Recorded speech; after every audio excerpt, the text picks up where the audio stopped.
Hello, this is Alex Barnwell again with Barnwell Insurance and Financial Services. Today our topic is investing and controlling our taxes. So in order to show you this, I've done something very simple for a lot of years and it makes a lot of sense. So when you're investing money, the big thing that you got to do is you got to be able to control how much tax you're going to pay, because if you got a great return, you paid a lot of taxes, you didn't really make any gain. So we want you to pay the least tax as possible. So when you look at this, the IRS looks at your taxes 3 times. They look at it when you put your money in, when your money grows, and then when your money comes out. So just to use an example, let's say we put $5 in something. It grew to $10 over time, and then we took it out, we got $20 because we didn't take that $10 out all at once. We took $1 out a year, left the other money in there to grow, and then took another $1 out the next year, and that way our money basically doubled. So really what we're looking at is I can either choose to pay tax on $5, $10, or $20. So my question to you, and I've never had anybody miss this, is which one of these numbers would you rather pay income tax on? Well, obviously you want to pay tax on the lowest number. So we have different types of investments that are categorized in each of these columns.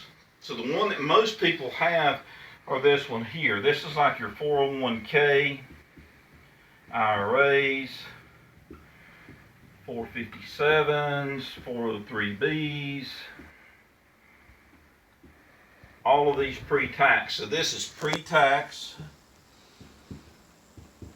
and it's available after 59.5.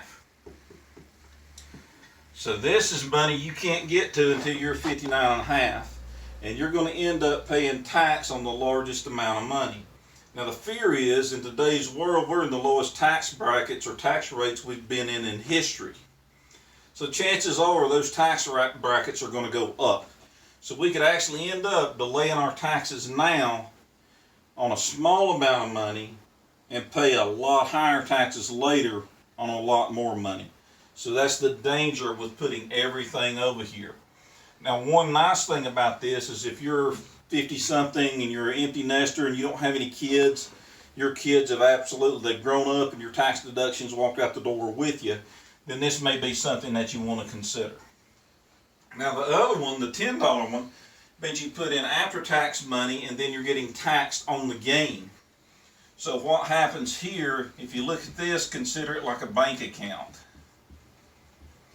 Now the issue with the bank account is, first of all, you got full accessibility. You don't have full accessibility over here. You get penalized if you get money out of here before 59.5. The bad news is you get low returns.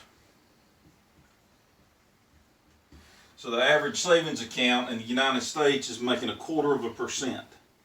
So if you figured that, that means your money would double in 288 years. Good luck seeing that. So you're not going to put money in here for it to grow, because it's not going to happen. What you're doing is you're putting money in here that you may need to access over the next year. Vacation fund, Christmas fund, anything that you're going to emergency fund that you might need money for, that's all that goes in here. You don't put more than that in there, because now you're trying to make something grow that's not going to grow.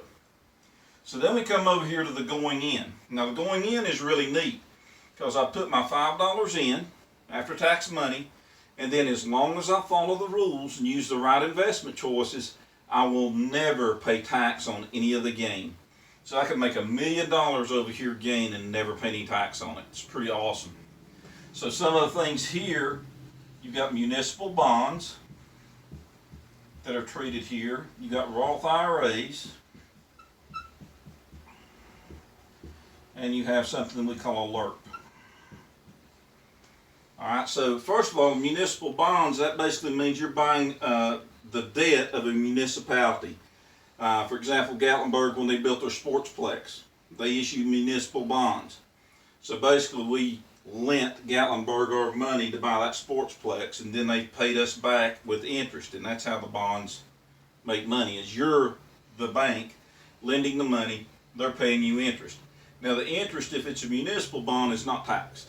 So that makes that stay over here. Next is a Roth IRA.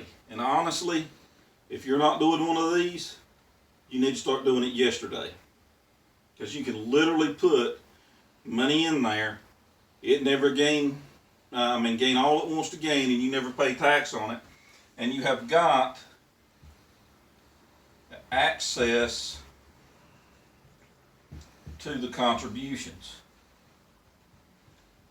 So if I put in $5,000 in my Roth, something happened and I needed to get that $5,000 out next week, I could.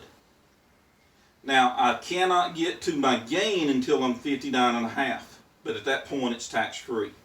So this is a great place to save money that you think you may have to get to. You hope you don't, but you may have to. I've had people saving this for college education, for a lot of different things. So this is basically an investment. So it's going to go up and down, with the market. So we talk to you how to invest that money and be safer or more aggressive, whatever you need to be. The last one here is the LERP.